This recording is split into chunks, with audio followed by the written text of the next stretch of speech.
तेरी घटित बातों को दैव प्रेरणा का नाम दिया जा सकता है।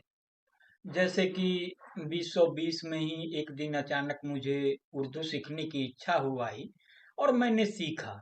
2 साल पूर्व राम कथाओं को पढ़ने का मन हो गया और इस क्रम में वाल्मीकि रामायण, कम्बन रामायण और रामचरितमानस पढ़ा। इधर दैव ने वेद व्यासकृत महाभारत पढ़ने का संदेश भेजा है। अस्तु इस विशाल कृति को यदा कदा इधर पढ़ूंगा। सोशल मीडिया पर यह बात रखी राणा सिंह जी ने। राणा सिंह जी अंग्रेजी के प्रोफेसर रहे हैं, सेवानिवृत्त हो चुके हैं, झारखंड के देवघर में रहते हैं। रहे वे चूंकि अंग्रेजी के शिक्षक रहे हैं तो अंग्रेजी की कविताओं का अनुवाद कर यदा कदा साझा करते हैं और विभिन्न विषयों पर, विचारों पर प्रस्तुत होते हैं।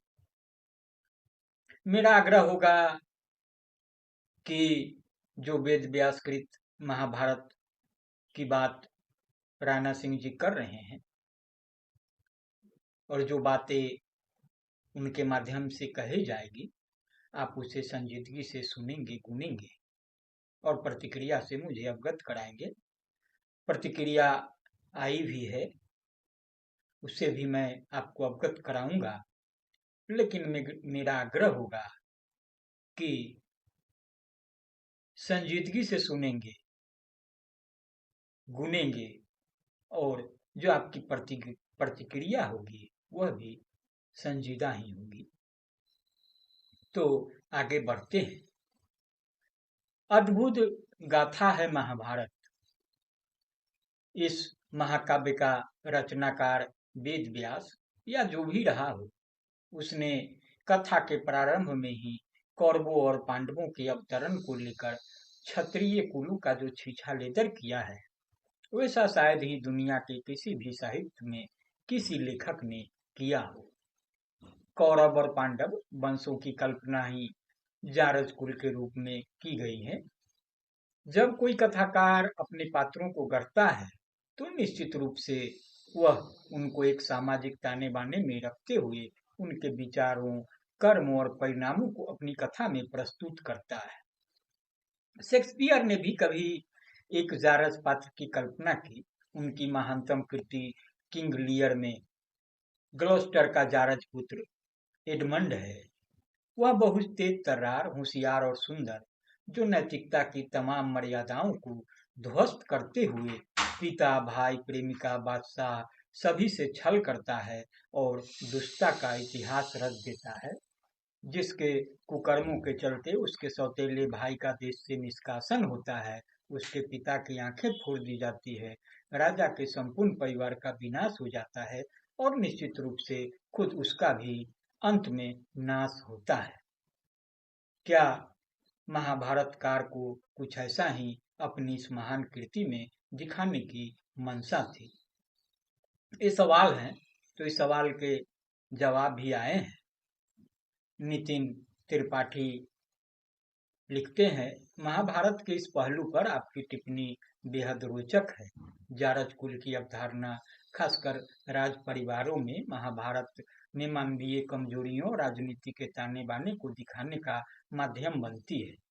शेक्सपियर के किंग लियर में एडमंड जैसा पात्र भी उसी तरह नैतिकता और परंपराओं को ध्वस्त करता हुआ नजर आता है, जैसे महाभारत में कई पात्र।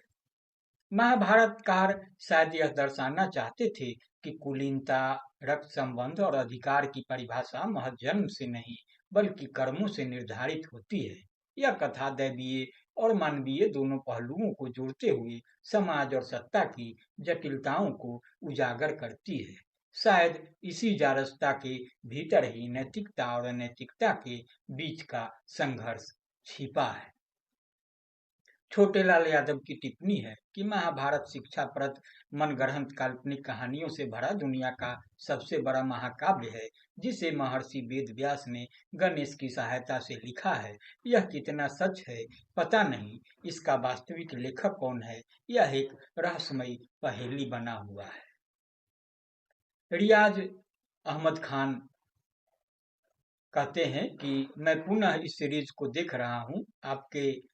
आपने इसके पात्रों के संबंध में और किंग लेयर के पात्रों का जो भी तुलनात्मक विश्लेषण किया है वो बिल्कुल सटीक है।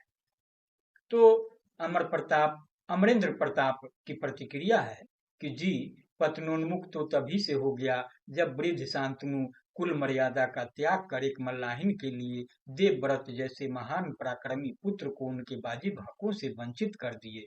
यहाँ भी राजा अयाति व उनके पुत्र पुरु का स्मरण बरबस हो जाता है। तो शाकुर अनवर ने सटीक तुलनात्मक विश्लेषण कहा, शानदार मालूमाती पोस्ट कहा, मुबारकबाद दिया। तो राजा राम विद्यार्थी ने कहा कि अद्भुत नजरिया बहुतों को हजम नहीं होगा। बहुत से लोग अनुभव तो करते हैं किंतु अभिव्यक्त करने का साहस नहीं कर पाते।